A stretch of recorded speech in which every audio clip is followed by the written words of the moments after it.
जगह कैसे बनाई अपनी और वो जगह कैसे बन पाई, ये लोग जानना चाहते हैं। और वो स्ट्रगल का एक किस तरह का था? स्ट्रगल तो मुझे ऐसा लगता है हर आर्टिस्ट स्ट्रगल कर रहा है, चाहे वो टॉप पे हो चाहे बॉटम पे हो।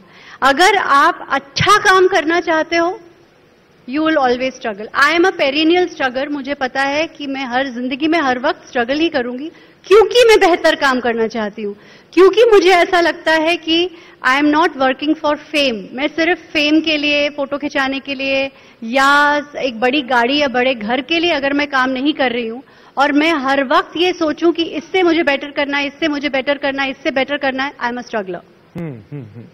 और अगर आपको सिर्फ फेमस होना है और बड़ी गाड़ियां चाहिए और करते रहना है, तो वो उसके वो फिर उसमें लिए स्ट्रगल नहीं है। इस बीच में हुआ ये कि ओटीटी आ गया जी, और इसने बहुत सारी स्कोप खोल दिया।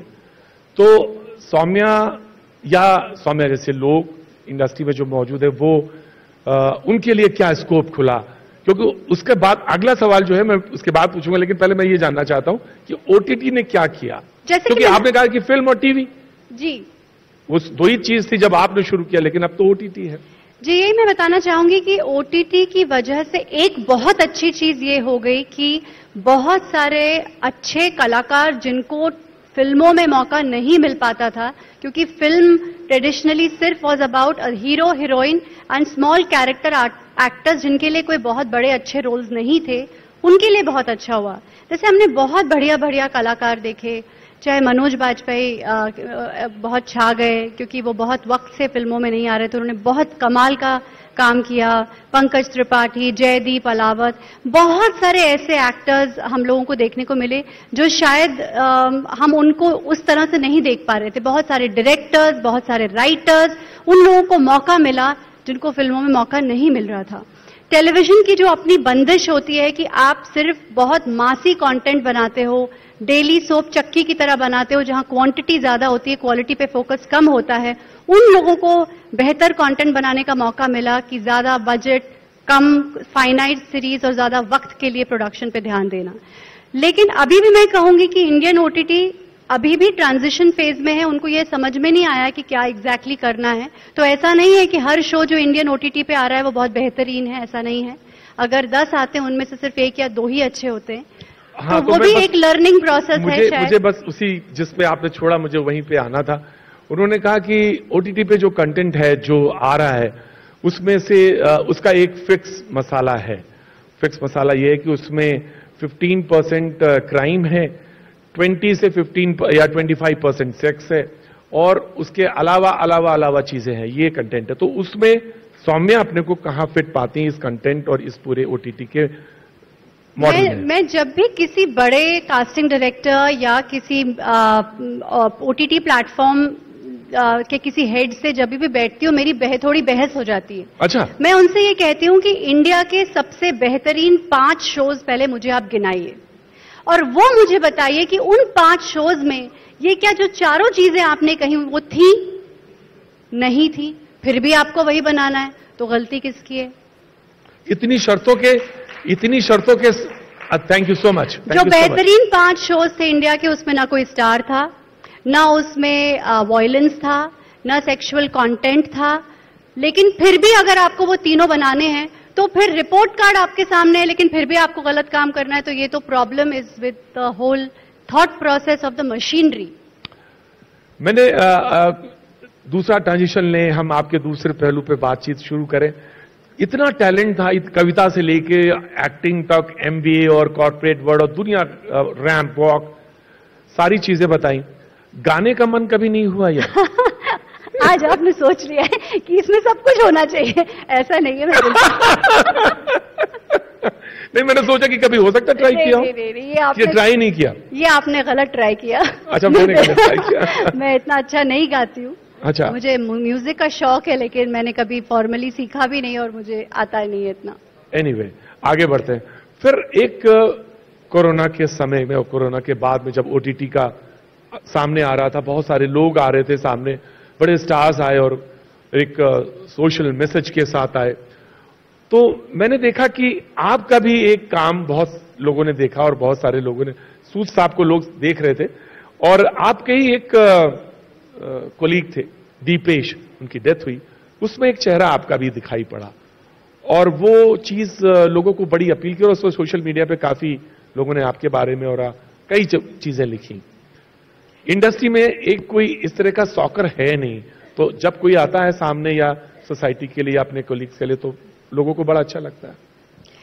जी ये बहुत ही एक ऐसी घटना हुई जिससे मुझे बहुत तकलीफ हुई, क्योंकि दीपेश भान जो टीका मलखान का जो कैरेक्टर था उसमें वो मलखान का किरदार निभाते थे और बहुत उनका सफर मैंने अपनी आंखों के सामने देखा। बहुत वक्त से छोटे छोटे रोल्स कर रहे थे और बहुत मेहनत के बाद वो उभर रहे थे, अपनी पहचान बना रहे थे।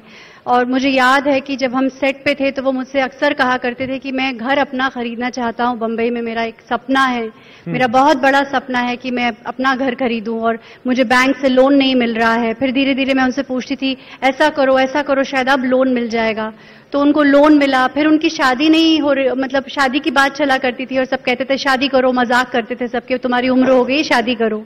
फिर उनका मेरे सामने उनकी शादी हुई, फिर उनको बेबी हुआ और अचानक से ये सब कुछ उनके साथ हुआ और वो अचानक से चले गए। तो मुझे बहुत तकलीफ हुई और जब मैंने वहां जाकर देखा कि उनकी बहुत ही यंग सी वाइफ थी, 30 साल की, 28-29 साल की उम्र में उन्होंने अपने हस्बैंड खो दिया। वो दिल्ली से आई थी, उन्होंने अपना काम छोड़ दिया था, वो हाउसवाइफ थी, उनको बेबी हुआ था अभी।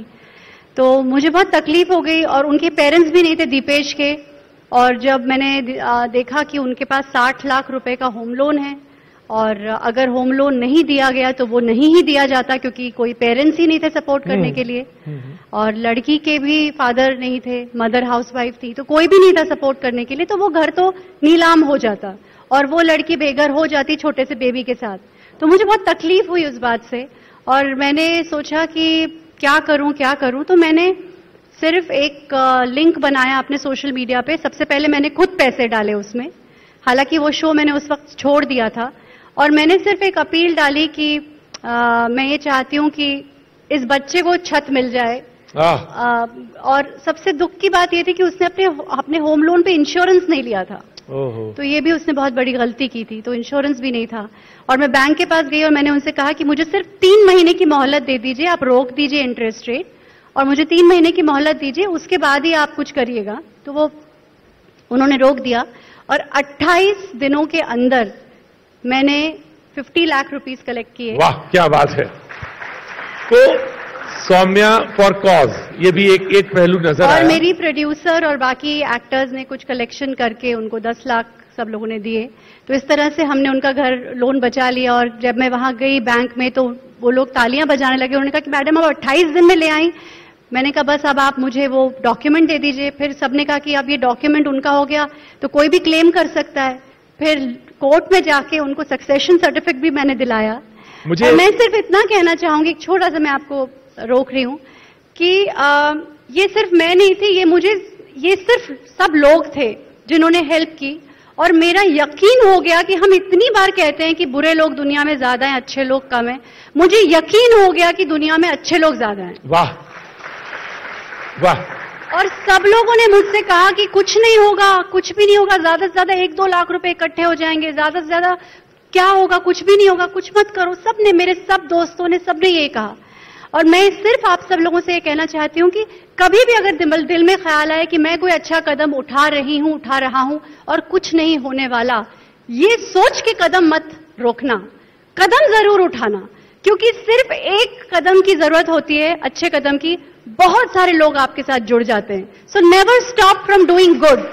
समय तो खत्म हो गया, सामने दिखा रहे हैं टाइम साहब। मैं आपसे बस बहुत जल्दी वेरी क्विक एक सवाल जानना चाहता हूं, आपका कोई सपना है?